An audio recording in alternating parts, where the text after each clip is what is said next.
जय हिंद दोस्तों from Assam home guard की खबर आपलोक खबर निश्चय ভাল আৰু মোৰ ভাল বেয়া মাজতে চলি আছে থাম্বনেল আৰু টাইটেল লিখি আপোনালোকে নিশ্চয় গম পাইছে হয় এই 2024 আৰু 25 বছৰ যি বাজেট অধিৱেশন হৈ গল বাজেট অধিৱেশনত আমাৰ তেনেকুৱা কোনো ধৰণৰ গৃহৰক্ষীজনৰ কিবা এটা ভাল খবৰ যেতিয়া আমাৰ কোনো ফালৰ পৰা নাহে এতিয়া বৰ্তমান আমাৰ অসম চৰকাৰৰ ফালৰ পৰা মানে গুৱাহাটী বেলতলাৰ পৰা এখন জাননী আজি দুদিনমানৰ আগতে ৰিলিজ পাইছিলে আৰু সেই জাননীখনত সম্পূৰ্ণভাৱে লিখা আছে যে গৃহৰক্ষীজনৰ চাকৰিটো কিয় নিয়মীয়াকৰণ কৰিব নোৱাৰে যদি চৰকাৰে আমাক যদি তেনেকুৱাকৈ কয় তেনেহ'লে আমি কাৰ ওচৰত যাম আমাৰতো কাৰো ওচৰত সঁহাৰি নাই যদি স্বয়ং চৰকাৰে যদি আমাক যদি সেই গৃহৰক্ষীজনৰ চাকৰিটো নিয়মীয়াকৰণ কৰিব নোৱাৰিম বুলি যদি চৰকাৰে আমাক যদি তথ্য দিয়ে তেনেহ'লে আমি কাৰ ওচৰত যাম আৰু এতিয়া এনেকুৱা হৈ গ'ল বহুতে কিছুমানে মোক ভিডিঅ'ত বুলি নহয় কমেণ্টত বুলি নহয় বা আমাৰ গৃহৰক্ষীজনৰ মুখতো প্ৰায় আমি শুনিবলৈ পাওঁ যে ধৰ্ণা দিব লাগে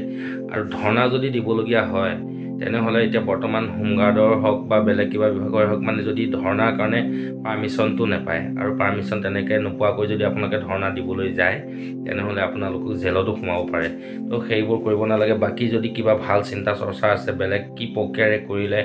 আমাৰ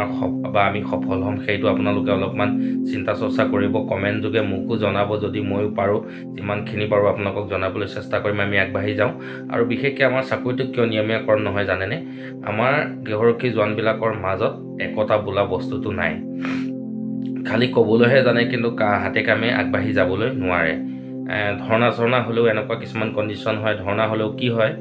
যিমান মানুহে কৈ থাকে মই ধৰ্ণাত দিব লাগে ধৰ্ণাত যাব লাগে ধৰ্ণা কৰিব লাগে কিন্তু সেইবিলাক মানুহে সময়ত ধৰ্ণালৈ নাযায় আৰু তাৰ ফলত কি হয় মানুহ কম হৈ যায় গতিকে চৰকাৰে আমাক কোনো ধৰণৰ গুৰুত্ব প্ৰদান নকৰে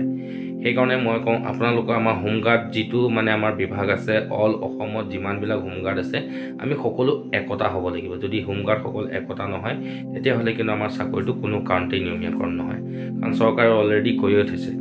আৰু আমাৰ যে এই হোমগাৰ্ডত যে এটা মানে বস্তু আছে সি গম পাইছে আপোনালোকে মই ক'বলৈ সন্থা আছে এই সন্থাত থকাৰ কাৰণে কিন্তু আমাৰ হোমগাৰ্ডৰ বহুত কিছুমান প্ৰব্লেম হৈ যায় এই সন্থাবিলাক আঁতৰাই চৰকাৰে যদি এটা ডাইৰেক্ট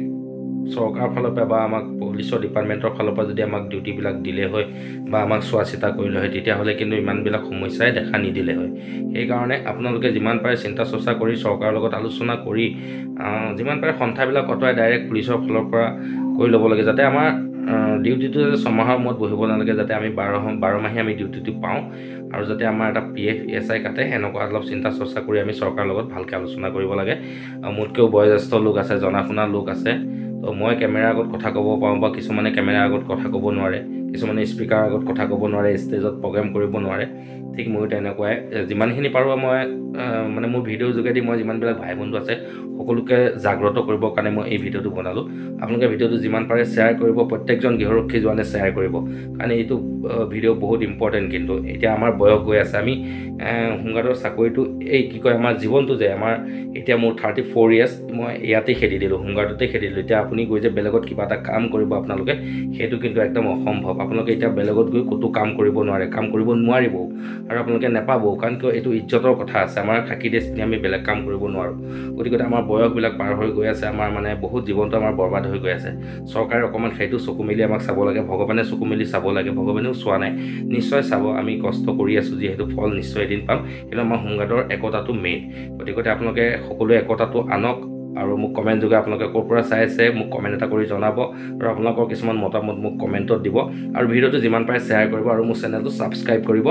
আৰু আপোনালোকে এটা লাইক কৰি দিব নহ'লে মই বহুত বেয়া লাগে আৰু লাইক এটা নকৰিলে লাইকটো কৰিলে মই এনে ভাবোঁ যে আপোনালোকে মোৰ ভিডিঅ' চাই ভাল পায় বা